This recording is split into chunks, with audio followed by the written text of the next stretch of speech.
Good morning mga guys, mga kabakit no. So ngayon, dito tayo ngayon sa site. Mag-greasing muna tayo. Yung unit natin ay Success 135G, yung pinakabagong labas na Success 2021. Yan, ganda to guys. Ang lakas to gumalaw. So ngayon, grasahan muna tayo natin para smooth tayo magpagalaw no. Yan ang mga trabaho ko dito. Ang trabaho ko dito, maintenance plantation lang.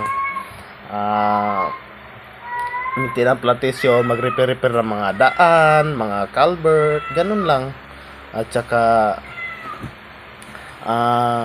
repair ng mga ilog, pati mga drainage. Dami, gawa ng mga terrace. Yun ang trabaho namin dito mga ano. So yung bako namin palaging smooth kasi hindi naman masyado mabigat ang trabaho ng bako dito. So ngayon testing natin no. Yan ang lakas nito.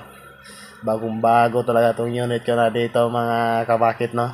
Yan, sa tingnan mo ang lakas. Ay 130 success yan. Yan ang smooth talaga nito guys. Hindi ka mapagod talaga magtrabaho ng ganitong unit no, basta unit na bago.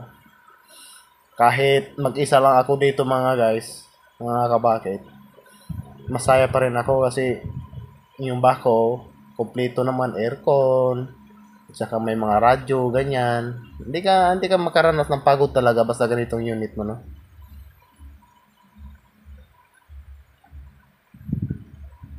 Yun lang, paglabas mo ikaw lang mag-isa, walang helper.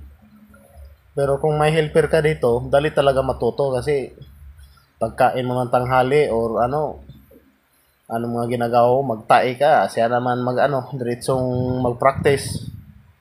Ganito basta sa sa bundok tayo maasay no, walang mga kasama, walang safety, wala. Hatid tayo ng umaga, hapon tayo sunduin dito sa trabaho natin. Ganun lang araw-araw, hatiran tayo ng diesel. Yun lang. Pero masaya naman. Pero kung mga binata, mahirapan talaga dito. Kasi alam mo na, basta mga binata, palagi manghanap ng mga chicks yan. Tulad ko ay may asawa na. Pwede na to. Masaya na rin kami. Ay, nako, okay na. Parang magsimula na tayo magtrabaho. At pakita ko nyo dito sa loob guys, no? Passer ko kayo sa loob ng cabin. Tingnan natin pero para sa akin maganda naman talaga dito sa loob ng cabin no. Para ding opisina ko to guys, mga kawakit. Yan, ganda no. Puting-puti pa kasi bago pa no. Alagang-alaga ko talagang unit na to kasi bagong-bago. Dito sa kampanya na to pangatlong unit ko na to. Pangatlong bagong unit ko dito sa kampanya namin. Yan, ipasya ko kayo dito sa labas no. Sa overview. Yan, ang ganda no. Sa sikat ng araw, lalo siyang makinis, nagkintab. Yan, ang dito sa labas mga overview niya mga kabakit no. Yay! Patapos ng video namin. Yan. So, lapitan natin konti no. Lapit tayo. Yan, lapit tayo. Araw-araw ko pinupunasan to mga kabakit. Yan, akit tayo dito. Mali ito, pero ito ang maganda na bako panggamit maintenance sa plantation.